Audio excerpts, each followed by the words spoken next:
When we were kids, my best friend Sam always joked about how easy it would be to get away with murder. We spent summers obsessed with true crime, watching every documentary, exploring abandoned tunnels, and pretending we'd catch a killer. Someday, back then I thought it was just morbid curiosity, a phase, something harmless. But Sam wasn't playing. Years later, he vanished after finding a secret that tied his own family to a decades-old serial killer case. What I discovered after he disappeared still chills me to the bone. This isn't just a story about crime. It's about how the darkest secrets hide in plain sight, and how someone you've known your whole life can become a stranger overnight. My friend Sam has always been troubled. The sort of kid you knew would go down the wrong path and wind up in the news. I remember when the story about Daniel Petrick came out. He was that teen who, back in 2007, took his father's gun from a safe after his parents took away Halo 3. He came up behind them while they were on the sofa watching TV, told them he had a surprise for them, and shot them both in the back of the head. Not long after the Petrick story came out, I remember Sam laughing and telling me, "Dummy got caught almost immediately. If I were ever going to do something like that, I'd be smarter about it." We lived only 3 houses apart, so we used to hang out a lot. Sam was obsessed with true crime, which meant we watched a ton of it. He was drawn to the most heinous stuff, like Catherine Knight, the woman who in 2000 butchered her husband and cooked him up into a meal and hung his skin up to dry. The officers who came to her house brushed against the skin, thinking it was a curtain. This was way inappropriate for 12-year-olds, of course. But neither of us had very involved parents. Maybe because of all this stuff, Sam was convinced that evil was pretty much everywhere. "Dude," he said, "if this is how much we see, the people who are caught, how many do you think get away with it?" "Not many," I said confidently. "If they did, we'd hear about it in the news. People would be disappearing. But think how many might be labelled accidents but are really murders, falls down the stairs, heart attacks. I bet so many people bump off old folks when they don't want to take care of them or want their money." "Doubt it," I said again. "It would be so easy," said Sam. "I bet there's tons of murders sliding under the radar because people just don't expect you to actually kill. So easy." In hindsight, this conversation screams red flag, but as kids we both had a morbid fascination with this stuff. But by far Sam's biggest obsession was the piano wire killer, who strangled 4 women in our city and was never caught. I found out from Sam's dad, not from Sam himself, that one of the victims was actually Sam's older half-sister. She was abducted in '99 when Sam was only 4 years old. Like all the victims, she was found naked. Her body recovered from the tunnels under Nicollet Island. And finally, I understood the motive for his true crime obsession. He wanted to catch the person who'd killed his sister. He was trying to understand how it happened. When I asked him about her, he claimed to remember her singing to him and playing on the swings, and admitted he watched every scrap of news relating to her death that he could. So that summer, I suggested we search. Go into the tunnels and look for clues. Bro. Sam's eyes lit up. That would be dope. We spent a whole summer scoping out those tunnels, winding through unlit utility passages seemingly forever, through the cool dark. If you know your way, you can crawl through a narrow passage to Satan's Cave, where teens and urban explorers sneak in to drink, light up, and graffiti their names. There are even some carvings on the cave walls people have made of goat heads and demon faces, but it's mostly just discarded beer bottles and trash. The explorations were thrilling, but the closest we found to anything suspicious was a switchblade, a discarded baby doll, and a loop of wire that seemed likely to have come from a bracelet. Sam insisted the news was all wrong, that the killer wasn't anything like people suspected. Maybe he was right, but he was wrong about the tunnels. There was no evidence there of any killer whatsoever, piano wire or otherwise. After that summer, our interests shifted from true crime to video games. We played lots of shooters. I got into sports, taekwondo, and later rowing, backpacking, any wilderness stuff. Sam got into drugs. We'd still occasionally meet up for a hike. I'd go for the nature. He'd go for the opportunity to light up and escape his parents' constant squabbles, but I saw less and less of him. By the time I entered college, he was in and out of jail, getting in trouble for dealing, for breaking, and entering petty crime stuff. The last time I heard from him was when he called me from jail, asking me to bail him out, reminding me what good friends we used to be. Reminiscing. "Hey, Rufus," he said. "Remember that summer we spent searching the tunnels?" Yeah. Pretty transparent, trying to tug at my heartstrings, with a bond that had wilted years ago. But I smiled anyway because those were better times. "That was dope," he said. "We never did find much, did we?" "Nope. Bet if we searched those tunnels now, things would be different. Hey, maybe we go again once I'm out, yeah?" "Sure. So, I was wondering if you could do me a favor." "Yeah, okay. I was a sucker. I went and bailed him out later that day. We made plans to hang out, maybe to explore those tunnels again. I knew he'd blow me off, but what can I say? He was an old friend and I felt bad that he'd wound up this way, while my life was pretty steady. What's more, he'd found out while in custody that his dad had died. Suicide, apparently, which was not a surprise to anyone who knew Sam's father, but nonetheless, surely must have hit Sam hard. Sam was worried now about his mum, having to raise his baby sister alone. Plus, they needed money. They always needed money. He wanted to go check up on the two of them, make sure they were doing okay without his dad. I told him I was here if he or his family needed any help. I gave him my condolences. He just smiled and told me thanks, and didn't mention his father again on the drive back. "You know they actually found new evidence in the case," he said to me when I dropped him off. "Shit, really?" "Yeah." The ghost of a smile. "I'll tell you about it next week." But he didn't get a chance. I got a voice call from him 2 days before we were supposed to meet up.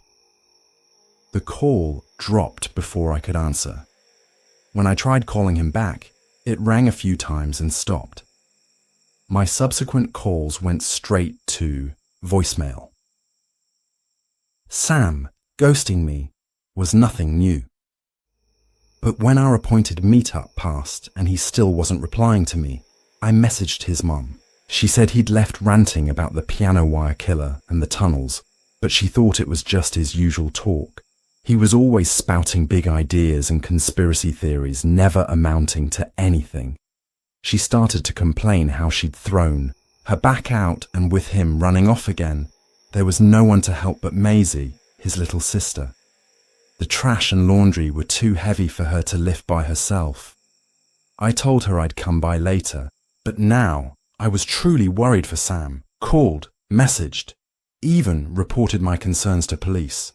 But they jumped right to assuming he'd skipped town to avoid a court hearing, which was, I admit, a pretty plausible assumption.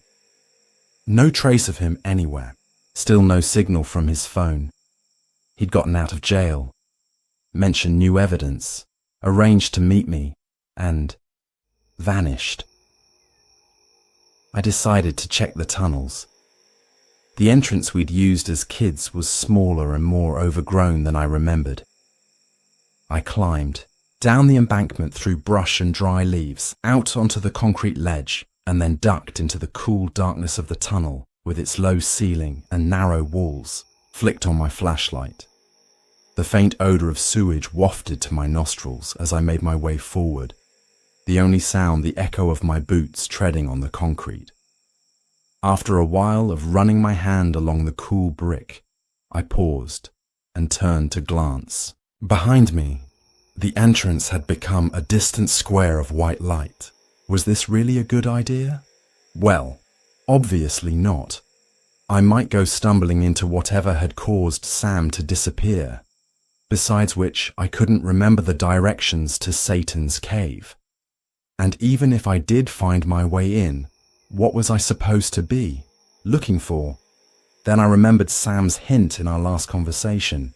You know, they actually found new evidence in the case.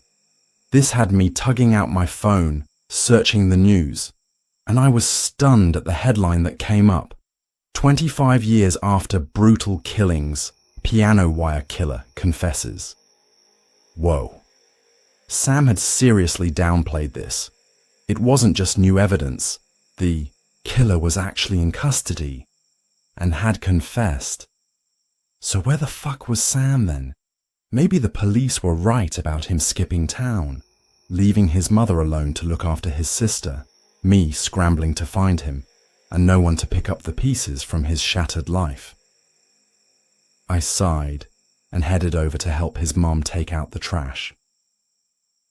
Sam's car was in the back when I pulled up, and my spirits lifted. I was eager to chew him out for all the usual trouble. But when I got inside, his mum told me he wasn't back yet. His car battery had died and he'd left by bike a few days ago.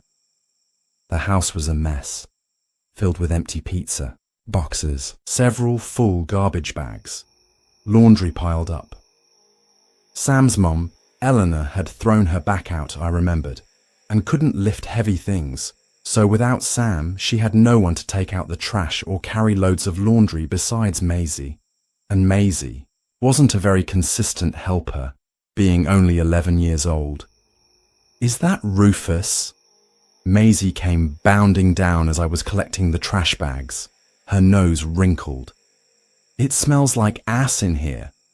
You should help your mom more, I said. Once I'd cleared the trash out, I was getting ready to leave when on a sudden impulse, I went upstairs to the room Sam had been using, thinking he might have left me some hint as to where he'd gone, but I found the room taped off with a giant "Keep Out" sign.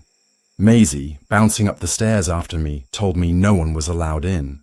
Especially me, she added, making a face. Well, I'm his best friend, so I'm allowed, I said. But the door was locked. Undeterred, I started opening drawers downstairs in the main room. When we were little, Sam would sometimes lock tape his door and his parents would open it and tell him not to shut them out. I vaguely remembered there being a key kept in a junk drawer. While searching, I called out to Sam's mom asking if she'd heard anything from him. She shouted back from the basement, "He'll turn up eventually, like a bad penny." I grunted and opened a desk drawer. No keys, just old electronics and cell phones, and closed it.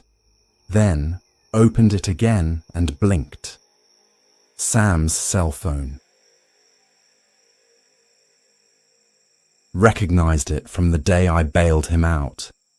As soon as I had it in my hand, its heavy solidity made my pulse ratchet up. I brought it out to my car and plugged it in. Started up the phone. Couldn't get past the password. After a few more tries, I went back inside. Sam's mom was still doing laundry. I told Maisie to go sit in my car, that I'd take her to get ice cream in a few minutes, and then I went upstairs. My heart was pounding harder now. The unpleasant odor still lingered, despite the garbage having been cleared out. Sweat pooled under my armpits as I peeled the tape off the door and put my shoulder against it. It didn't require much force. A couple of short bursts and I flung it open. Sam's bed was unmade. Laundry on the floor, dirty dishes, messy like his life, no sign of him. My eyes turned to the closet, to the faint stain of reddish brown on the carpet. I slid the door open, wobbly in its tracks. My eyes watered. The stench hit me, like sewage and old meat. I closed the door and dialed the police. Sam's words from when we were kids hit different now. I bet there's tons of murders sliding under the radar because people just don't expect you to actually kill. So easy. After unlocking Sam's phone, the police discovered he'd been drafting me an email. It included a link to a more detailed article about the piano wire killer's confession. A confession to 3 of the 4 murders, but not to the murder of Sam's sister. Police suspected, even back in 1999, that it was a copycat killing. Suspected, because the type of wire used to strangle her didn't match with the other victims. Over the years, I'd forgotten this detail. Sam never did. His mum was still downstairs when the police arrived, and I showed them his body, tucked into the closet and curled as if asleep, but rotting, leaking. Only later would the pieces fall into place. That even as a child, he'd suspected his mother of murdering the half-sister who was born from another woman. That the entire summer we explored the tunnels, that's what he was really looking for. Evidence to connect his mother to her death. We found nothing back then, but these past weeks, the piano wire killer's confession brought it all back. A confession Sam's father likely read, but by the time Sam got out of custody, his father was dead. Sam was looking for proof, not only of his sister's murder, but also his father's. He died of blunt force trauma to the head, unlike his sister's or father's deaths, which were planned carefully enough. Even now, it was hard to prove them. Police seemed to think his was improvised. Perhaps he confronted his mother, or perhaps she caught him snooping. She likely threw her back out trying to move his body. Sticking him in the closet and sealing the room was a stopgap measure, but even so, she might have gotten away with it, and I might have assumed he was still out in the world somewhere, running into trouble. Like always, if I hadn't seen his phone, it would be so easy, he said back then. I never knew when he said this that he was voicing suspicions about his own mother. No wonder his worldview was so bleak, his sense of people one of constant mistrust. He didn't confide in anyone, not even me, but I'm glad the truth is finally out. I just wonder how many deaths, how many assumed accidents, how many heinous misdeeds go flying under the radar like he says. I'm worried that my best friend has always been right, and it's so much more than we realize. Sam wasn't wrong. Evil does slip under the radar. Sometimes it's in the tunnels beneath your city. Sometimes it's in the house next door. But here's the thing. Secrets don't stay buried forever. All it takes is one person asking the right questions. So, what do you think? Could you spot a killer in your own life? Let me know in the comments. And if this story got under your skin, give it a thumbs up. Hit subscribe if you're ready for more true crime deep dives that'll make you question how well you truly know the people around you. Stay curious and stay safe. I'll see you in the next video.